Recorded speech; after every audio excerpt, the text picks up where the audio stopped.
to record there. Good afternoon, Len. How are you this afternoon? Pretty well. Okay.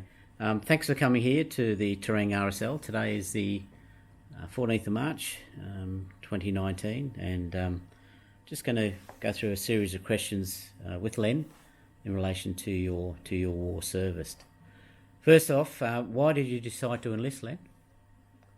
I think I decided to enlist because my brothers were all in. 5 other brothers had volunteered, and I thought, well, I'd better join and go with them. And also, the family had a fairly military background, going right back to my grandfather and great-grandfather and all the rest of them. They had military background, and so I just followed on with the military. Just followed with the family tradition. Yeah.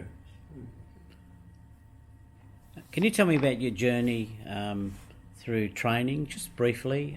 From training, then you were obviously sent overseas to the Pacific area. Well, our first camps were at Colac, and we were there, and it was more as for being military. We did all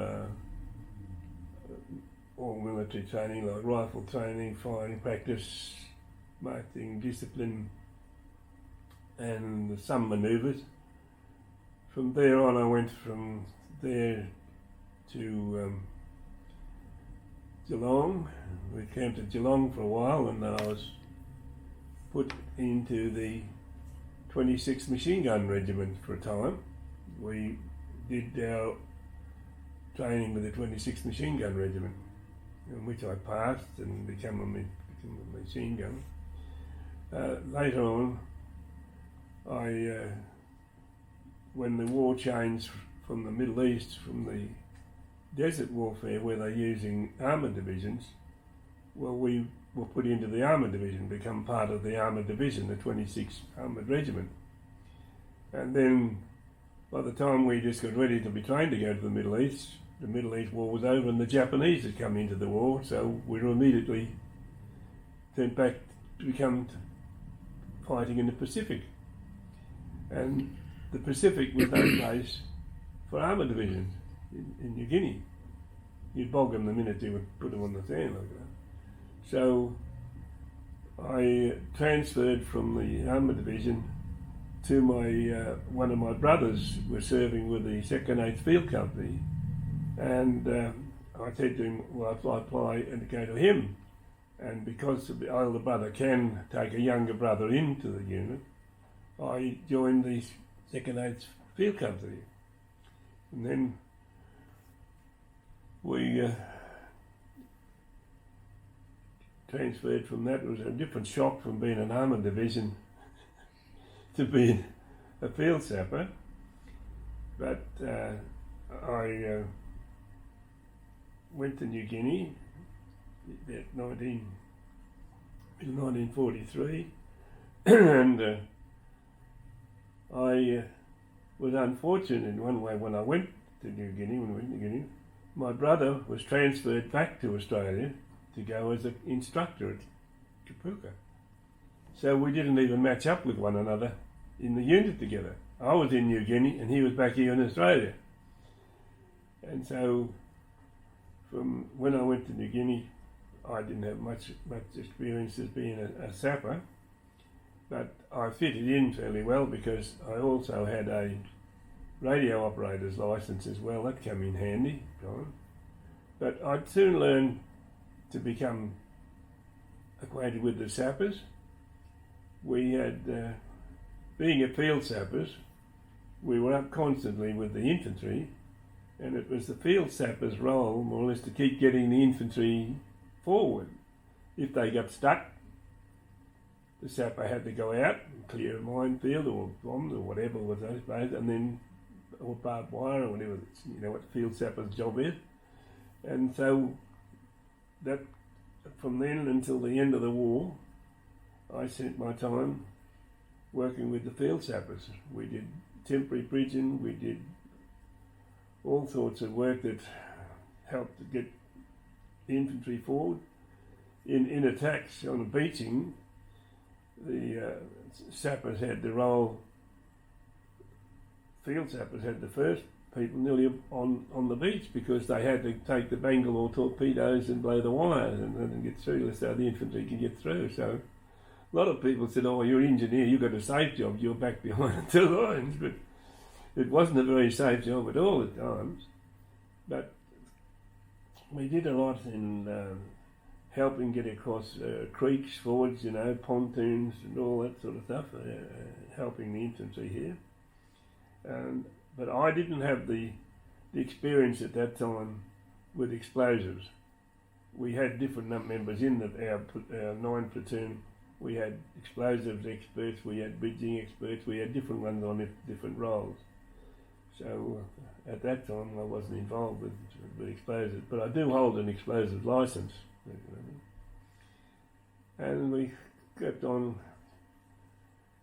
there through 1944 and 1945, pushing the Japanese back along the northern coast of New Guinea from Dutch New Guinea, it was called Dutch New Guinea, right back until we pushed them right back until we got to Wewak.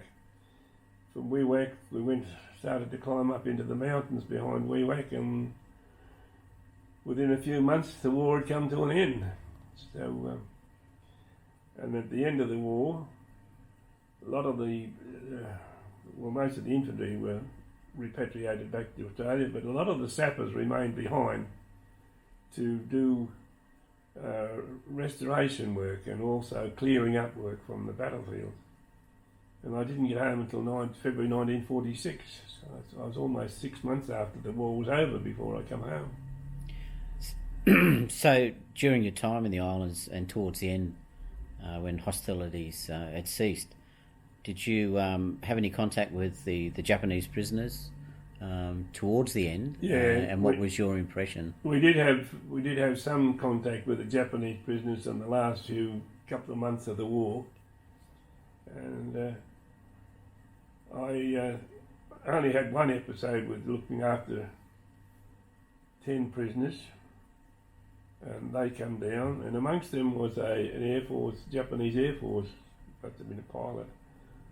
And I took over these 10. How I come to get them, I don't know. They dumped them on me, these 10. And I didn't know how to hold them, so there was a big bomb crater there, so I put them down in the bomb crater so they couldn't escape. And I was standing over the hole, and Frank Diddy, who was another member from Terang here, he come there walking down the track, and he said to me, "What the hell are you doing down there, Len?" I said, "Look at these down there." "Oh," he's the computer. He says, "Here's a couple of pineapples, throw these in with them." I said, "Oh, I'd be up for murder if I got this."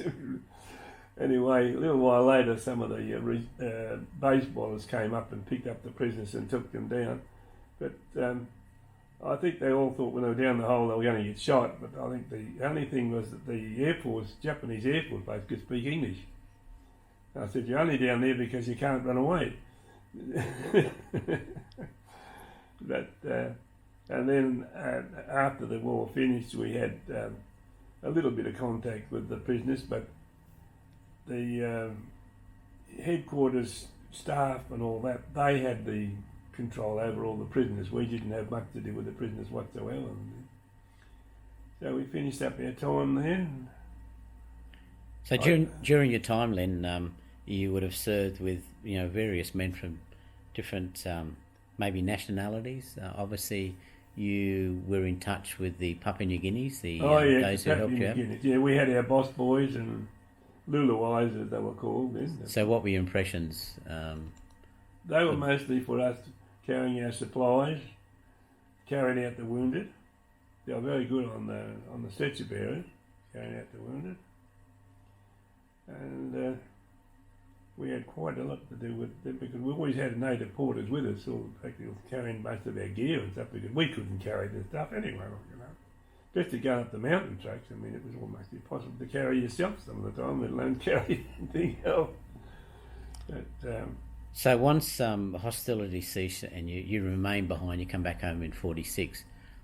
Over the years to date, which is 2019, did you keep in touch with many of those who you served with in the earlier stages after the war? Well, I did for a while after the war because they come home local here, they sent back again. But over the years, they've all just passed away, and now I'm by myself. So during the war, you had brothers. You earlier mentioned. How many brothers did you have serve? I had 5 other brothers. There were 6 brothers in the family altogether, and they one got demobbed just after the start of the war. He's only in for a short time. That was William, the eldest one, because he was in charge of a during the chemical industries, and he was a little bit demobbed out. But he did serve a time in the Sergeant Defence Force. I mean, yeah. So certainly very distinguished careers with your brothers. Now, once you did come home, when did you join the Terang RSL? I joined the Terang RSL about 4 or 5 months after I come home from the war. Yeah. And how were you greeted by those veterans, mostly from World War One? We were well accepted in, yeah. Okay. We were well accepted in, yeah. Now, how do you see our RSL today compared to what it was? Oh, you cannot compare what's in the halls compared to what it was in the first place, because we didn't have the paraphernalia, all this around the walls. We didn't have anything. It was just a meeting room. We didn't have all this, souvenirs and all the rest of it up like we got in the walls today. It's unbelievable what you've got in here now. So how do you feel about what we have done, including yourself, to keep that Anzac spirit alive within our hall? Oh, it's unbelievable. It's really remarkable what's going on. And also I think you've made the public more aware of it, because a lot of people, when they come back from the war, finish the war, we're over and forget about it. Like everybody want to forget about the war, And for a time, the public did seem to sort of fade away from the RSL. And then, by the 1970s, 80s, it started to revive again, like another generation was coming up.